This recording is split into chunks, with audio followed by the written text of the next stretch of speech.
அஸ்ஸலாமு அலைக்கும் வரஹ்மத்துல்லாஹி வபரகாத்துஹு. அல்ஹம்துலில்லாஹி ரப்பில் ஆலமீன் வஸ்ஸலாத்து வஸ்ஸலாமு அலா சய்யிதினா முஹம்மதிர் ரசூலில்லாஹி ஸல்லல்லாஹு அலைஹி வஸல்லம். அம்மா பஅத். அருமையான ஜெம் டிவி நேயர் பெருமக்களே, உங்கள் மீதும் உலக மக்களாகிய நம் அனைவர் மீதும் எல்லாம் வல்ல அல்லாஹுவின் பேரருள் உண்டாகட்டுமாகுக. ஆமீன். அருமையான நேயர் பெருமக்களே, தினந்தோறும் இஸ்லாமிய நற்போதனைகளை நாம் பார்த்து வருகிறோம். இன்றைய தினம் நாம் பார்க்கவிருப்பது உங்களிடம் வருவதற்கு அனுமதி பெறட்டும். இப்பொழுது நாம் யாரையேனும் சந்திக்கச் செல்கிறோம் என்று சொன்னால் அவர்கள் அந்த இடத்திலே இருக்கிறார்களா இல்லையா என்பதை முதன்மையாக நாம் தெரிந்து கொள்ள வேண்டும். அவர்கள் இருக்கும் இடத்தை தெரிந்து கொள்ளாமல் நாம் சென்று விட்டோம் என்றால் அங்கே போய் வந்து நாம் நேரங்கள் வீணாகிவிடக்கூடாது. அதே சமயத்திலே நமது உறவினர்களாக யாரேனும் ஒருவர் இருக்கிறார் என்று சொன்னால், அது ஆணாக இருக்கட்டும் அல்லது பெண்ணாக இருக்கட்டும், யாரையேனும் சந்திக்க செல்கிற பொழுது அவர்களிடத்திலே ஒரு முன் அனுமதி பெற்று அவர்களை சந்திக்க செல்வது என்பது ஒரு உன்னதமான ஒரு செயலாக இஸ்லாம் கூறுகிறது.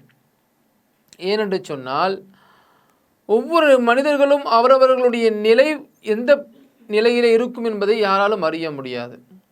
குறிப்பாக அல்லாஹுவே திருக்குர்ஆன் ஷரீஃபிலே குறிப்பிட்டு காட்டுகிறான், உங்களுடைய தாயார் இருக்கும் இல்லத்திலே நீங்கள் செல்கிறீர்கள் என்று சொன்னால் அவர்களிடத்தில் செல்கிற பொழுது அவர்களுடைய வீட்டின் கதவையோ அல்லது அவர்கள் இருக்கக்கூடிய அந்த அறையினுடைய கதவையோ தட்டிவிட்டுத்தான் நாம் அந்த இடத்திற்கு செல்ல வேண்டும்.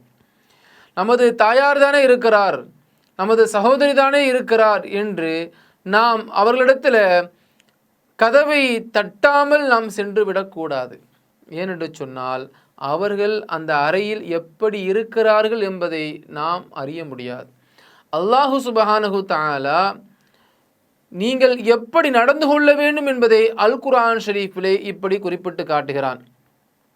யா அய்யுஹல்லதீன ஆமனூ லியஸ்தஅதினுகுமுல்லதீன மலகத் ஐமானுகும் வல்லதீன லம் யப்லுகுல் ஹுலும் மின்கும் ثلاث مرات من قبل صلاة الفجر وحين تضعون ثيابكم من الظهيرة ومن بعد صلاة العشاء ثلاث عورات لكم ليس عليكم ولا عليهم جناح بعدهن.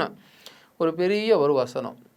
அல்லாஹ் சுப்ஹானஹு தஆலா அழகான முறையிலே குறிப்பிட்டு காட்டுகிறான், ஈமான் கொண்டவர்களே, உங்களுடைய அடிமைகளோ அல்லது வேலைக்காரர்களோ யாராக வேண்டுமானாலும் இருக்கட்டும், ஆண்களாகவோ அல்லது பெண்களாகவோ, பருவ வயதை அடையாத உங்கள் சிறுவர்களோ யாராக இருந்தாலும் 3 நேரங்களில் உங்களிடம் வருவதற்கு அனுமதி பெற்று கொள்ளட்டும்.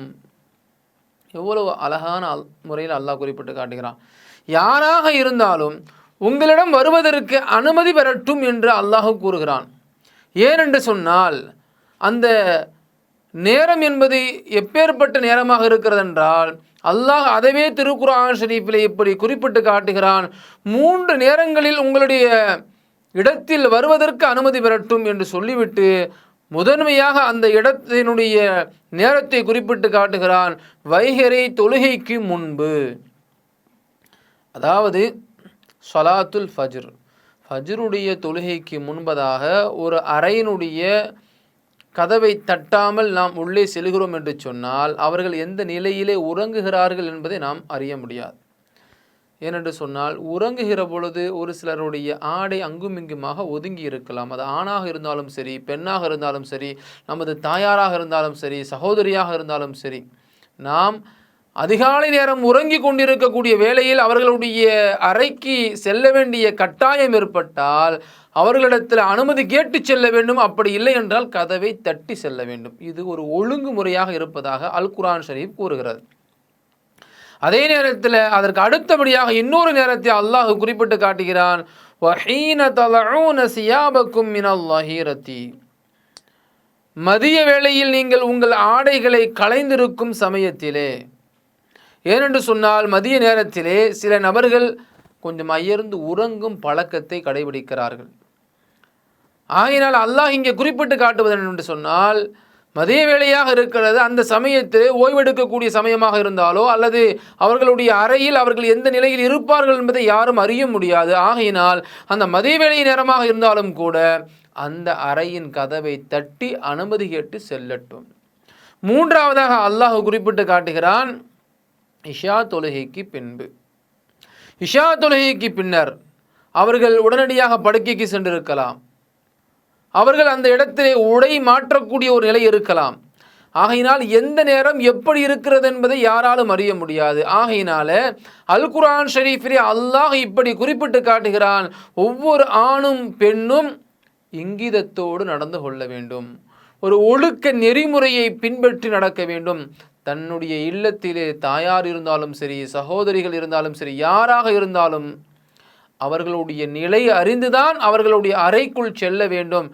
ஆகையினால நாம் கொஞ்சமும் அசால்ட்டாக நினைத்து நாம் அத்தகைய செயலை செய்துவிட்டோம் என்று சொன்னால் திடுக்கிட வேண்டிய நிலை ஏற்படும்.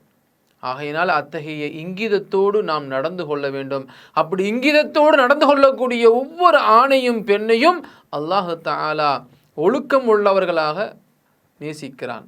அத்தகைய ஒழுக்கம் உள்ளவர்களாக வாழ்கிற பாக்கியத்தை அல்லாஹ் நம் யாவருக்கும் தந்து அருள் புரிவானாக. அஸ்ஸலாமு அலைக்கும் வரஹ்மத்துல்லாஹி வபரகாத்துஹு. இன்ஷா அல்லாஹ் மீண்டும் நாளை சந்திப்போம்.